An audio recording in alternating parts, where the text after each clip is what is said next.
everyone. Welcome to the Acrobatic Arts Podcast. I'm Loren, and I will be interviewing some of the top leaders and innovators from the dance and acrobatic industry. If you are a teacher, performer, student, or a lifelong learner like myself, you are sure to find these episodes intriguing and full of inspiration. Acrobatic Arts is passionate about providing current and relevant information for everyone. So please, sit back and enjoy as we share our passion with you and the world. In today's episode, we are welcoming back the incredibly talented Derek Piquette. Derek has been a major force in the dance and acrobatic world, continually pushing boundaries and inspiring dancers globally. This time, we're diving into his incredible work with the Prodigy Dance Convention and the Accelerate Acro Convention. We can't wait to hear how these events are shaping up and what exciting opportunities they will offer the dance community. Let's get right to it. Welcome back, Derek. We're thrilled to have you here again on the Acrobatic Arts Podcast. Thank you so much for having me. A huge congratulations is in order. Your episode last season, episode 93, Reinventing the Dance Experience, was one of our most popular episodes of 2024. So congratulations. No way, that's so exciting. We are extra excited to have you back, especially knowing there's been so much happening in your world since the airing of that episode. I can't wait to hear about the topics that I know our listeners are interested in. The Prodigy Dance Convention, the Accelerate Acro Convention, and the acro dance production, Tempest. But first, Derek, last time you were here, you mentioned your diverse experience in the dance industry. Could you refresh our memory and give us a little bit of a recap on how that journey has shaped where you are now? I'm sure our listeners would love to hear how your TV, film, and stage experience translates to all the projects that you are currently involved with. Yeah, absolutely.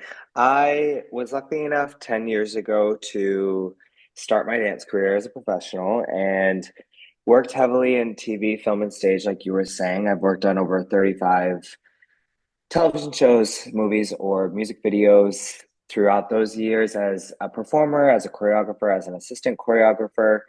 I was trying to gain as much knowledge as possible so that I could help educate the younger generations and guide them along to help them with their careers, as well as doing stage. And I toured with Cirque du Soleil for a while and just tried to touch upon every aspect of our industry. And I saw this big cultural shift of kids saying less and less that they wanted to be a professional dancer and move to New York and LA, and going towards saying now that they want to be on a college dance team. And that was one thing that I always had known about and like almost just been a step outside of, but somehow a step inside of at the same time. And so it was the one thing I didn't really have the answers to. And that's where the birth of Prodigy came from, to help younger generations now get to this different step that our industry is shifting towards so quickly, and getting the kids all the right information they need to get there. And we just had Mandy Yip on a couple of weeks ago, and she couldn't say enough good things about you and the development of the Prodigy Dance Convention. And it really does seem to have gone from 0 to 60 in literally seconds. I mean, it's everywhere. It's new, it's exciting. And maybe even more exciting is that this is your wonderful creation. I'm really curious about what sparked this idea and how it's different from other conventions out there. You mentioned that our industry is shifting. How does your convention bridge the gap between the competitive dance world and the collegiate dance team world?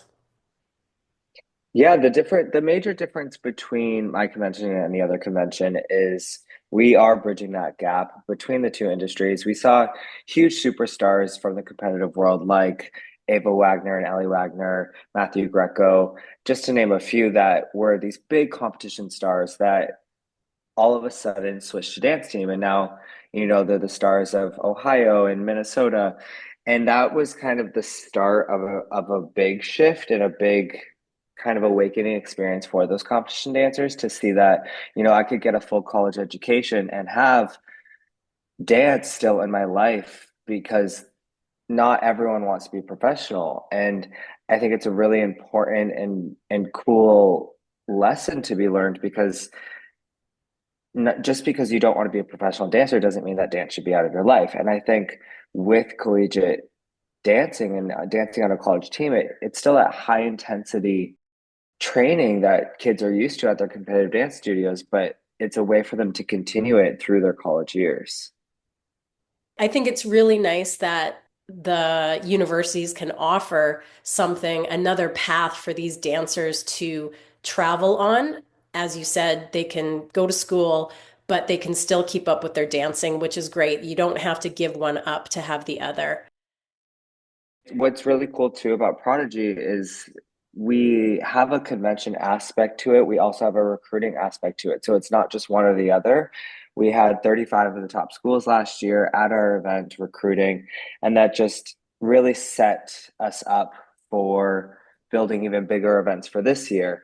And the way the classes are structured is that the teacher teaches for 75% of the class, and then the students actually, once they were done learning, turned around and faced those recruiters and were auditioning right on the spot. So that's something you won't get anywhere else, where you're learning from world class teachers, but then also auditioning for 35 different universities that you could have an option of being on. At Prodigy, you're really bringing everything to the dancers and the teachers and the coaches in one place. Yeah, absolutely. As you mentioned, a lot of young dancers are dreaming of joining collegiate dance teams. What tips can you share with teachers to help their students stand out in this competitive field? And are there any specific skills or experience that recruiters are looking for these days? Yeah, I think staying on top of technique should always be number one, and staying versatile should also be like right up there with it because every university is looking for something different, and every university is competing on different teams. Some people do hip hop and pom, some people do jazz and pom. So just being aware and doing your research on which universities you want to be on and getting the right training for those universities. There's also so much that goes into it beyond your dancing. And I think that was a huge eye opener for me coming into this world is that for certain schools and programs, you might be the best dancer, but do you have a 4.0 GPA? And are you going to be able to get into that school? So I think having that knowledge, especially from a younger age, like those freshmen coming into high school, it's super important that they start learning stuff like that, just so that they're aware of what they're getting themselves into. Universities and colleges are starting to look younger and younger and younger as years go on. I know some universities told me that they're looking to start keeping an eye on people as soon as eighth grade, which is crazy. They want to see how much they grow over the years. They want to see a commitment to, you know, maybe not one specific school, but that you are interested over your high school journey to still be on that university when you graduate. So I think that was really interesting to learn through this whole process as well. Because we're recording this just after the UDA Nationals, which can you explain to everyone what the UDA Nationals are? Yeah, the UDA Nationals are one of a couple nationals that are going on this year, but UDA is kind of the Olympics of dance. I would say it's some of the top schools in the country competing against the best of the best. It was an overwhelming experience to be there live and to see when I've seen videos over years, and I have so many friends that have competed at the event, but it's it's truly like I said, the Olympics of dance. It's 3 rounds. It goes from prelims to semifinals to finals. It's true competition. It's true one winner takes all. It's so high intensity. It's the perfect blend of athleticism and being an athlete in a sport with that art mixture, which I feel there's kind of this constant battle in the dance industry of what's too athletic, what's too artistic, and kind of meeting in the middle. And I feel like at UDA and at this specific nationals, it was a really, really great blend of athleticism and artistry. I actually got to work with the University of Minnesota this year, which they just won Division 1A Palm, and it was the most coming in. I've always been a huge fan of University of Minnesota. My friend Mary Lavore, who I met when I was 18, and she teaches for Prodigy. She was on the team all 4 years of her college experiences, where they actually won Jazz and Palm, which hasn't happened. They won that 3 out of 4 years there, and winning both categories is, something that does not happen often.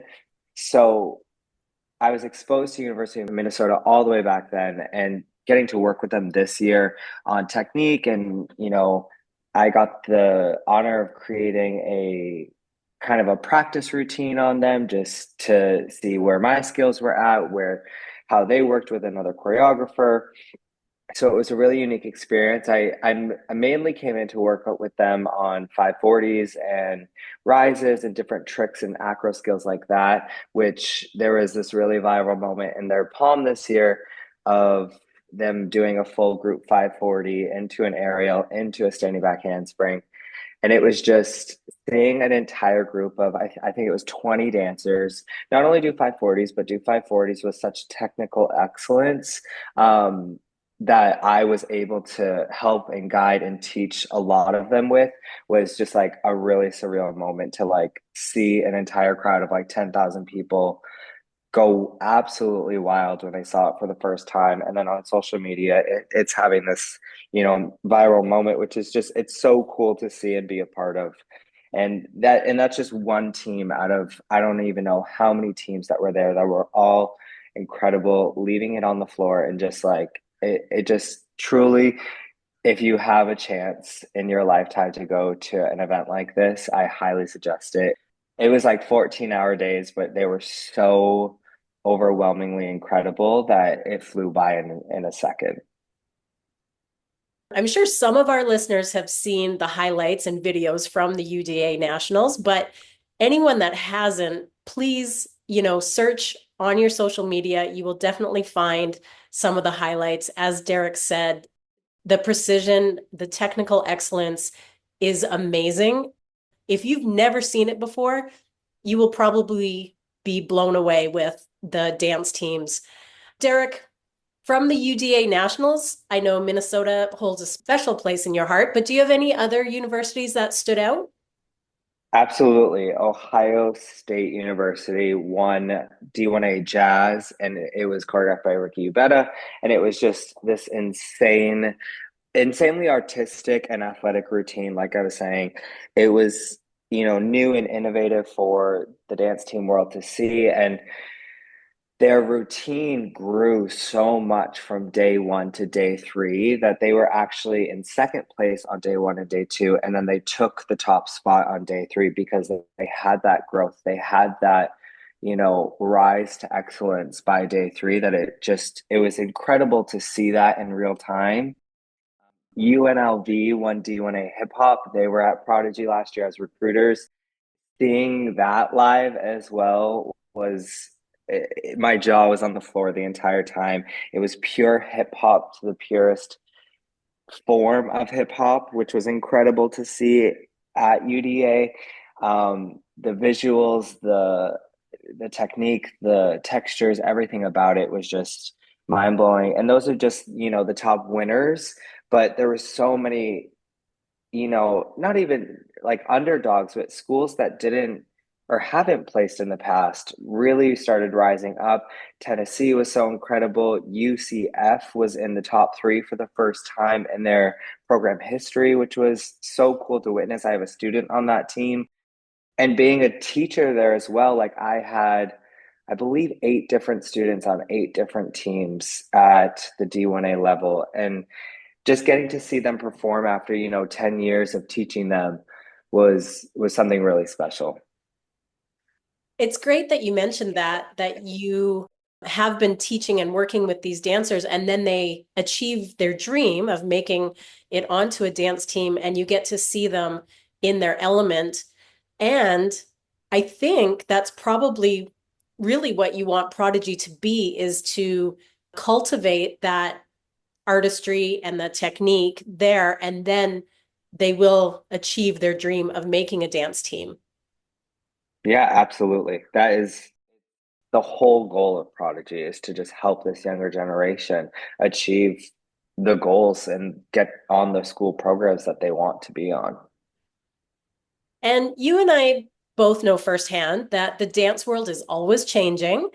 How do you see the role of acrobatics evolving in the industry, particularly in the college dance teams and in professional productions?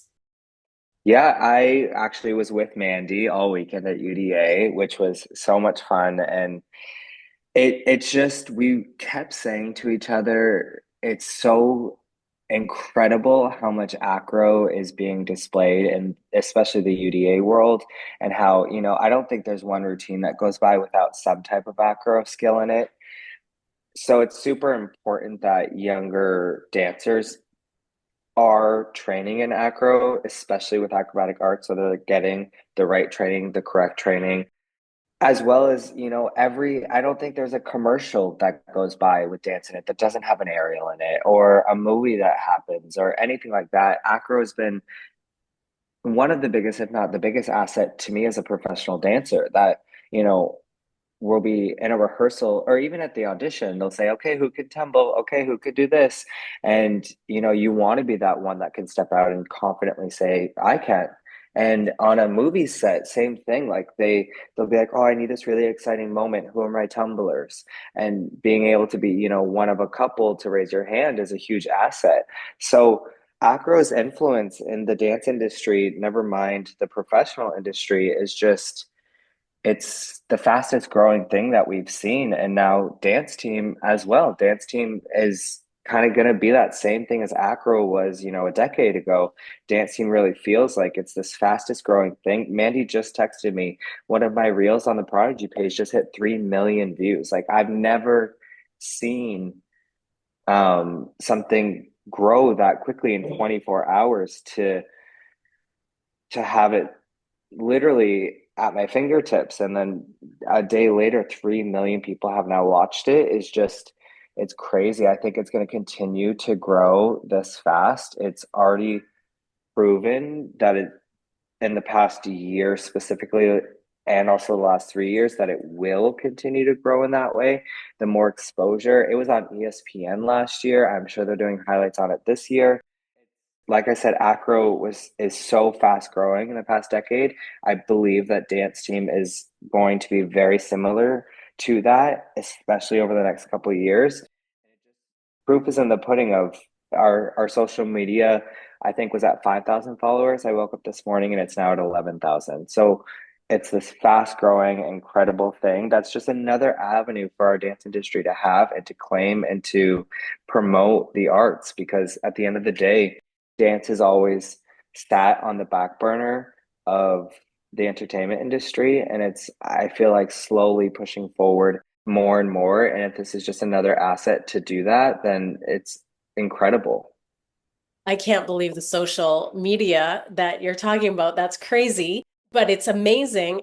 Would you say that teachers and dancers, if they're not at least looking at some of these dance team routines and what they're doing, they're really missing the boat?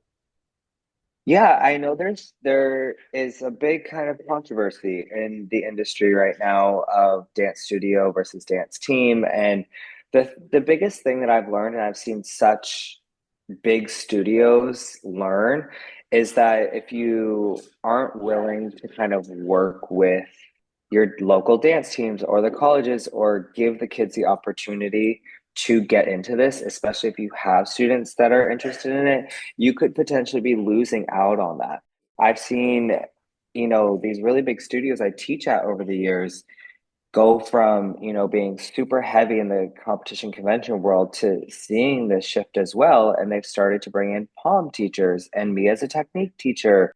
I've taught with Sammy McFadden like two times this year. She was the LSU choreographer, and she's being brought more into competition studios because these are the things that a lot of the kids are seeing on social media and that they want to get into now and they want to start exploring. So I like really urge studios to jump on board with it. Maybe they're going to be the first studio in their area to start a prom program or to just bring in guest teachers that can do seminars on it, just so the kids are starting to have an understanding and an education about it. And if they're not willing to do that or have the resources to do that, have them come to Prodigy where they're going to learn all those things. They're going to be able to meet the recruiters in the colleges and help them understand what this world within our world is. I can tell the passion in your voice, Derek, and I know that you're super passionate about Prodigy and your dance teaching career. And I do hope that all the dance teachers and studios are listening to you out there, and they should really embrace everything because learning from everyone is ultimately the best. Absolutely.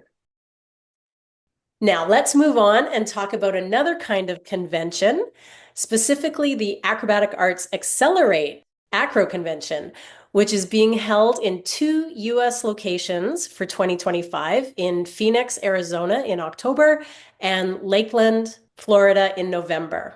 Can you tell us about Accelerate and what excites you personally about it? And then also, what can teachers and students look forward to? Yeah, I'm so excited to be teaching for Accelerate again. This is a convention that Mandy and Acrobatic Arts ran in Calgary, the Calgary area, years ago before the pandemic. And it was a really successful big event. I think, the couple years I taught at it, there had to have been at least 600 or 700 kids there. It's really cool because it's the first acro convention of its kind.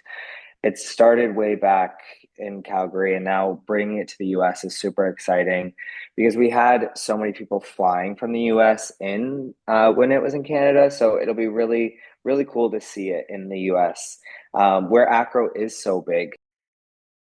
What you can expect to learn at Accelerate is different styles of dance with acro. So there's going to be contemporary classes with acro in them and jazz class and hip hop class where you're understanding how much of an influence acro has on dance these days, but also how to artistically put them into these combos and styles. So I'll be teaching a choreography class where we are doing either contemporary or lyrical with acro moves in it. There's going to be technique classes. There's going to be tumbling and limbering, and stretching and strength, balancing, partnering. There's so many realms of acro that will be split up over those 3 days. That's going to be just really exciting for all level of acrobats to come. And whether it's your first acro class or you're at the highest level of your studio and you want to learn more, or if you're just about to go into your professional career and you just want to maintain your technique, learn another skill, whether it's hand balancing or any of those, other aspects that you might not have learned at your studio. So it's this really, really cool collaboration of dance with acro that we haven't seen before. And speaking of acro technique and big ideas and creative projects, let's talk about Tempest. It's a big focus for Accelerate. What is this production all about? We actually ran a show with professional dancers, which were most of the teachers at the last Accelerate, where this year we're doing something a little bit different. We're still doing a whole full length professional show storyline, and the professional acrobats, circus play artists, dancers, and teachers from the convention are going to perform again. But what's different this time is our ensemble will be dancers that are attending the audition. So if you want to be in the show, there's an audition process and submission where you will send us the required information and you can audition to be in the show. The way that'll work is you'll get a video breakdown of me teaching the choreography before you come. We'll do Zoom sessions. And then when you do come to the convention, we'll have rehearsal. And then on the Saturday night, you'll be in the show with artists from Cirque du Soleil and professional dancers like me and other kind of celebrity type dancers and choreographers. Do you have any insider tips on what you're looking for if the dancers do send in a video? Just show us you. Just show us you and what you bring to the table and your love for dance, as well as clean acro technique and following along with everything that acrobatic art stands for. I will just let all the dancers out there know that the Tempest auditions close April 1st. So you still have time to get your videos in. Look up acrobatic arts, look up Accelerate, get those videos in, and you could have a chance to be part of this professional production. Derek, one last question. What would you suggest to any teachers or students who are considering Accelerate, but they don't know if it's quite right for them? I think it's right for everybody in the most non-biased way.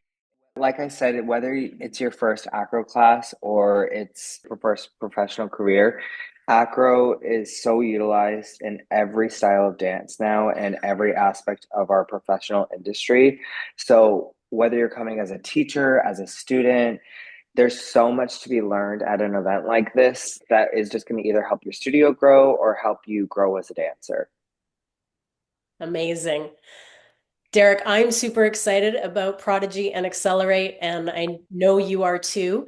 And I really can't believe everything that you're doing. I'm like, wow, when do you even sleep? And it is January. Do you have a specific resolution that you have for 2025?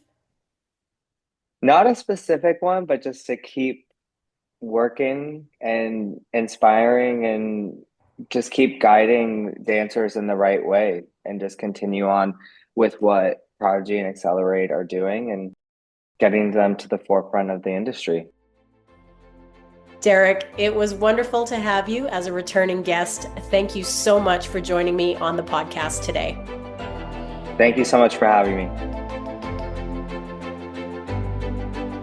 I hope you enjoyed my conversation with Derek as much as I did. His passion and dedication to the dance and acro community is truly inspiring.